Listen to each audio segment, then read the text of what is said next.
ಕುದ್ರೆಮುಖ್ KIOCL limited ವತಿಯಿಂದ ಎರಡನೇ Kudremukh trophy all India open flight rating rapid chess tournament 2019 Mangaluru ಕಾವೂರಿನಲ್ಲಿರುವ KIOCL township Nehru ಭವನದಲ್ಲಿ ನಡೆಯಿತು.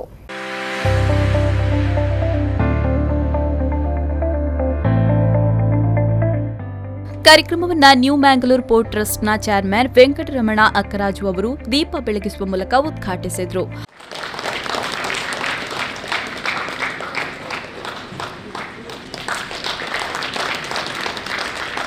ಬಳಿಕ ಟ್ರೋಫಿ ಬಿಡುಗಡೆಗೊಳಿಸಿದರು.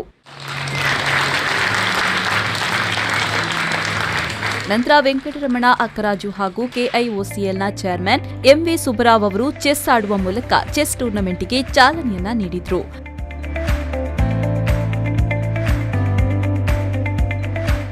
ಈ ಸಂದರ್ಭ ನ್ಯೂ ಮ್ಯಾಂಗ್ಳೂರ್ ಪೋರ್ಟ್ ಟ್ರಸ್ಟ್ನ ಚೇರ್ಮನ್ ವೆಂಕಟರಮಣ ಅಕ್ಕರಾಜು ಅವರು ಮಾತನಾಡಿ, ಔಟ್ಡೋರ್ ಗೇಮ್ಸ್ ಆಡೋದ್ರಿಂದ ನಾವು ಹೇಗೆ ಫಿಟ್ ಆಗಿರ್ತೇವೋ ಅದೇ ರೀತಿ ಚೆಸ್ ಆಡೋದ್ರಿಂದ ನಮ್ಮ ಜ್ಞಾನ ವೃದ್ಧಿಯಾಗುತ್ತೆ ಅಂತ ಹೇಳಿದರು.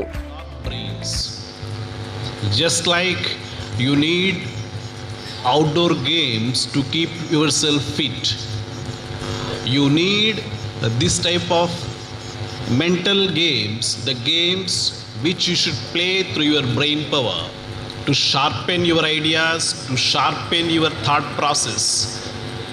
And I am very happy that KOCL is taking the lead flag in this part of the country. ಇನ್ನು ಕೆಐಒಸಿಎಲ್ನ ಚೇರ್ಮನ್ ಎಂವಿ ಸುಬ್ಬರಾವ್ ಅವರು ಮಾತನಾಡಿ, ಚೆಸ್ ಆಡೋದ್ರಲ್ಲಿ ನಾನಾ ರೀತಿಯ ಕ್ರಿಯೇಟಿವಿಟಿ ಇದ್ದಾಗ ಅದರಲ್ಲಿ ಏನಾದರೂ ಸಾಧನೆ ಮಾಡಲು ಸಾಧ್ಯವಿದೆ ಅಂತ ಹೇಳಿದರು. Chess is a unique game that has stood this time trial. It is quite similar to life, where the final result is largely dependent upon the steps taken. And after the end of the game, all the players, whether a king or a soldier, are placed in the same box. Perhaps this is the reason why for many centuries humanity has been fond of and played chess in quest of its still unknown.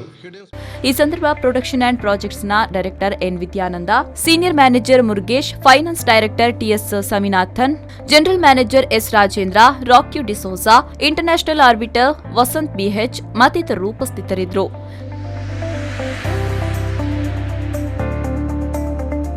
ಶರತ್ ಸಾಲ್ಯಾನ್, ವಿ4 news 24/7 Mangaluru.